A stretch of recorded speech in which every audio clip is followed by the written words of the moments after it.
Connecticut's #1 local news. This is Channel 3 Eyewitness News. Good morning, everyone. Today is Wednesday, June 16th. I'm Nicole Nalepa, and here are your top stories. Wethersfield Police Chief James Citran has been fired. He was on the force for 47 years and served as police chief for 18 of those years. A hearing was held last night after the chief rescinded his resignation. Channel 3 Eyewitness News reporter Aya has the latest on the reason behind the town council's decision.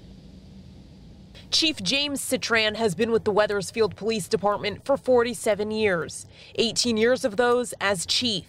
Last November, the town says they suspended Citran for 2 months for insubordination or defiance of authority with an internal investigation.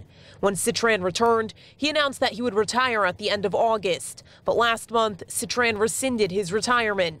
Town manager Gary Evans and attorney Ken Plum argue that withdrawal was a breach of contract. The position of the Wethersfield police chief is not, and frankly never should be, a lifetime appointment. The chief made a deal on when that would end, and he didn't follow through on it. Citran's attorney, Rachel Baird, says the town breached the contract first and that he couldn't do his job. Where in the retirement agreement does it say if you withdraw your resignation or you don't follow this agreement, it's just cause to terminate you? Citran's attorney adding, quote, elevating an alleged breach of a retirement agreement to just cause for dismissing a chief when the breach was justified just tells you there is a lot more to the story. The problem is the town council did not allow that story to be told. Aya Galal, Channel 3 Eyewitness News.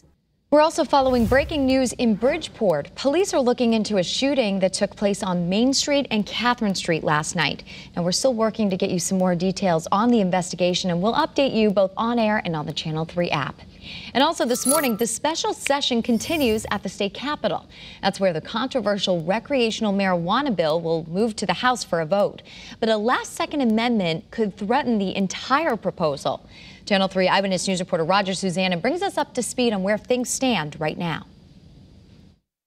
Yesterday was supposed to be a victory for Democrats as the recreational marijuana bill passed in the Senate. But an amendment tacked on to the legislation right before the vote could scuttle the entire deal.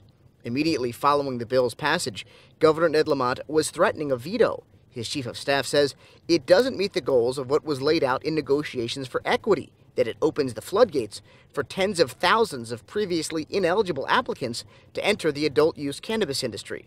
The amendment, which was proposed by Senator Gary Winfield, allows an individual, their parents, or a child with a prior conviction for marijuana to get an equity license to grow and sell legal weed, which the governor feels could give wealthy people the same opportunities as people from distressed communities. What's becoming more and more abundantly clear is that this whole bill is about the money. Do you think this could backfire and kill marijuana? No. Roger Susannan, Channel 3 Eyewitness News. Police in New Haven are looking for suspects after a person was shot and killed on Thorn Street right by Route 1. We are working right now to get you some more information about the victim. Meantime, Mayor Justin Elicker says, quote, in 2020, Connecticut saw a 30% increase in homicides. And in New Haven, they are working with regional partners to address this rise. In fact, the city restarted its shooting task force to cut down on gun violence. And Connecticut is facing a dangerous year for ticks after the Department of Health announced that 2 people have tested positive for the Powassan virus. The 2 people infected are from Fairfield and New Haven counties, and we know that they're between the ages of 50 and 79. This virus is particularly dangerous because when it comes from a tick bite, first of all, and it can attack your central nervous system, the virus that is. Doctors say there is no treatment for the Powassan virus, so it's best to take those precautionary steps. Remember, use that bug spray, avoid the woods or tall grass, and make sure to do those tick checks after you're outside. Top 10 best day of the year coming up. Hi, everybody. Good morning. It is time to rise and shine and enjoy the shine out there. It is going to be with us all day today.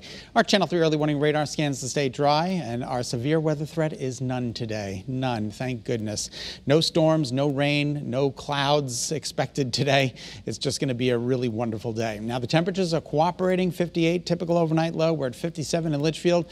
Tomorrow morning when you wake up, these numbers are going to be a little bit cooler in the upper 40s and low 50s. So It's going to be a great night for sleeping without air conditioning. Open up those windows, let some fresh air in. Bristol at 60, Plainfield 62, West Haven at 61. And look at the gorgeous sunrise in Old Saybrook. Bright, golden, sunshiny skies.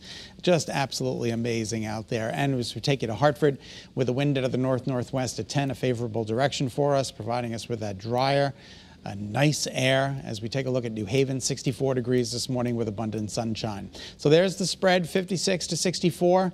56 in Salisbury. Tomorrow morning, again, these numbers are going to be in the upper 40s and low 50s, so it's going to be a little bit cooler. Look at the dew points, though, coming down into the upper 40s and low 50s, so that's pretty exceptional. And the dew points stay in the pleasant category for today, tomorrow, Friday. Saturday, a little bump into the muggies, and then Sunday, back to the nice, pleasant weather without the mugginess or the haze and humidity that we're expecting on Saturday. All right, the winds are out of the northwest, anywhere from 6 to 14. A little bit of a breeze out there this morning, but it's delightful. And we'll take you to the temperature trend today between 75 and 80. Look at the sunshine. We just line it up for you. More of the same for the immediate shoreline. Now, folks along the shoreline, you guys should prepare to have the same temperatures as inland Connecticut due to an offshore flow as opposed to an onshore flow that typically keeps you guys cooler. So the winds are out of the northwest today. Satellite and radar confirms there's not a lot going on out there. Let me widen out the shot. Nothing going on to the west of us either. So here's early morning futurecast. Tomorrow's weather today. Hints at mostly sunny skies, sunny skies right through 5 p.m. Tonight will be clear and cool and delightful. The flow is still out of the north and west, and tomorrow is another exceptional day of weather with a temperature closing in on 80 degrees. So the numbers are exactly where they should be. 80 is the typical daytime high for this time of year. All right, here's the spread today, 75 to 80, abundant sunshine. Low humidity. The sun was up at 5:15, sets at 8:28. And here come your overnight lows tonight. With clear skies, it's going to be a cooler night. Numbers dropping into the upper 40s, low 50s, maybe even a sweater required for tonight if you're going to be out and about late third shifters. And then your 7-day forecast includes nice weather today, nice weather tomorrow, a little bit warmer on Friday, 85 degrees. And then Saturday, 87 degrees with humidity and chance for showers and thunderstorms in the afternoon and evening. And then Father's Day, it's back to the drier weather, 84 degrees, a lovely day on Sunday for Father's Day and the first day of summer. Monday, the first full day of summer, 88 degrees, warm day on Monday, but low humidity. And then Tuesday, we'll bring in some scattered showers and some thunderstorms. 7:07 is now the time. Nicole, we'll send it back to you. All right, thanks, Scott. Sounds like a great forecast. Today is the day President Biden will be meeting with Russian President Vladimir Putin at the NATO summit in Switzerland. The two expect to discuss issues related to Ukraine, election interference, and cyber attacks. And this meeting will be the last stop on the president's 8-day trip across Europe.